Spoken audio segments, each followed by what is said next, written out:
सभी साथियों को नमो बधाई और जय भीम। मित्रों, आज हम एक छोटी सी कहानी की चर्चा करेंगे। कहानी का संदर्भ है कि शिक्षा केवल किताबों को खरीदने से नहीं मिलती है। केवल धर्म को मान लेने मात्र से व्यक्ति का विकास और उद्धार नहीं हो सकता है।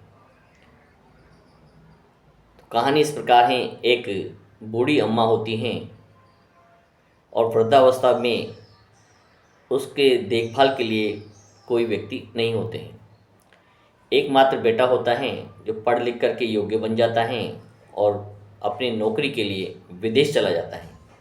और विदेश जाने से पहले अपनी माँ को ये कहकर जाता है कि माँ, अब तुम्हें किसी प्रकार के काम करने की आवश्यकता नहीं है। तुम्हारा बेटा पढ़ लिख करके अच्छी नौकरी लग गया है और मैं विदेश जा रहा हूँ और नियमित रूप से आपके लिए पैसे भेजता रहूँगा और तुम यहाँ से बड़े आनंद से रहना।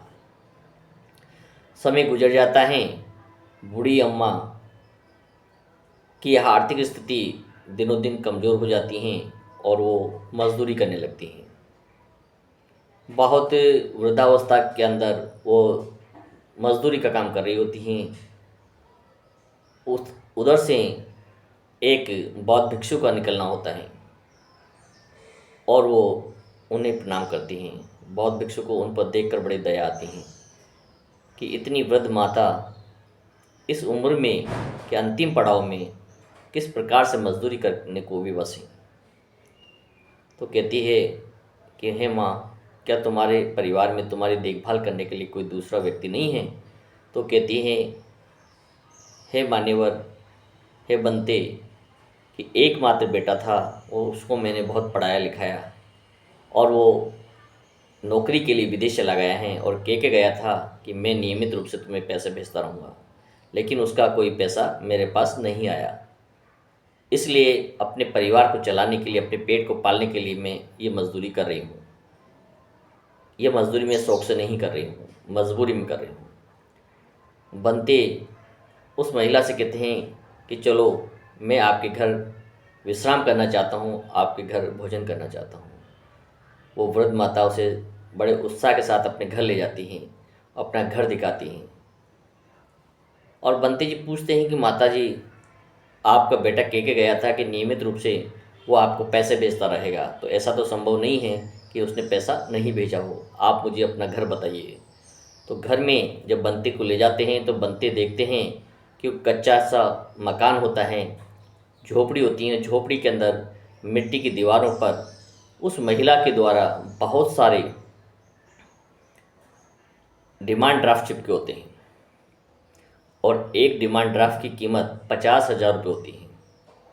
नियमित रूप से पोस्टमैन आता है और उस महिला को वो डिमांड ड्राफ्ट दे जाता है और वो अपने बेटे का डिमांड ड्राफ्ट सुन करके उसे दीवार पर मिट्टी के साथ चिपका देती हैं। और उस दीवार की कमरे की छत के अंदर, कमरे के अंदर जिस झोपड़ी में वो रहती थी, उसके अंदर चारों दीवारों पर अनेक आपके जो डिमांड ड्राफ्ट चिपके हुए होते हैं। बनते देखकर बड़े आश्चर्यचकित होते हैं। कहते हैं, इस महिला के पास इतना लाखों रुपए पड़े हुए हैं। लगभग वो 100 डिमांड ड्राफ्ट होते हैं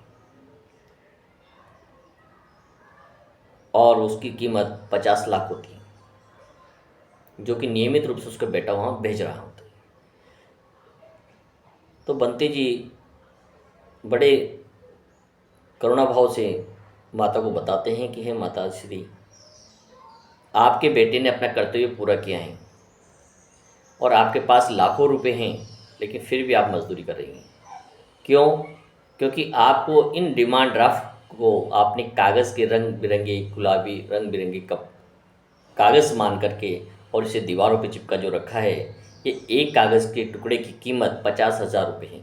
आपको इसे बैंक में जमा कराना था और वहाँ से बदले में पैसे लेने थे और अपना जीवन आनंद से गुजारना था, लेकिन आपने ऐसा नहीं किया। इस कहानी से ये सीखा जा सकता है, चाहे आपके पास बड़े बड़े ग्रंथ हों, बड़े बड़े ज्ञान के सागर हों, धर्म की शिक्षाएं हो, धम्म पद भी हो, त्रिपिटक भी हो, और यदि वो उस आपके घर में रखे तो हुए हैं लेकिन आप उसको पढ़ते नहीं हैं, उसके महत्व को समझते नहीं हैं, तो आपका जीवन भी उस बुढ़िया की तरह ही गुजरने वाला है कि जो सब कुछ होने के बावजूद भी मजबूरी में अपनी मजदूरी करके अपना पेट पाल रही थी। तो इसमें किसी और का दोष नहीं है। तो मेरे मित्रों, आप सबसे ये निवेदन है कि ज्ञान खरीदा तो नहीं जा सकता है, लेकिन ज्ञान को खरीदने के बाद यदि आप उसे रख देते हैं, ज्ञान को प्राप्त करने के बाद अपने घर के अंदर उसको दबा देते हैं, उसका अनुकरण नहीं करते हैं, तो उस ज्ञान का कोई महत्व नहीं है। जिस प्रकार से वो लाखों रुपए की डिमांड ड्राफ्ट भी उस महिला की दरिद्रता को दूर नहीं कर पाए, उसके कष्टों को दूर नहीं कर पाए, इसी प्रकार से चाहे आप किसी भी धर्म को अपना लें, किसी भी प्रकार के ग्रंथों को पढ़ लें, किसी भी प्रकार के साहित्य की जानकारी ले लें, यदि उसे आप जीवन में अपनाते नहीं हैं, तो आपकी दुर्दशा उसी महिला की तरफ होने वाली है। इसलिए हमें सजग रहना चाहिए, और जो भी ज्ञान हो, जिस भी धर्म को हम मानते हो, उसका अनुकरण अपने परिवार में, अपने जीवन में स्वयं करना चाहिए। तभी हम सद्मार्ग की ओर, सत्य की ओर पहुंच सकते हैं। अन्यथा हमारा पढ़ना लिखना सब व्यर्थ हो जाता है। जिस प्रकार से महिला के पास सब कुछ होने के बावजूद भी दरिद्रता उसकी दूर नहीं हो पाई।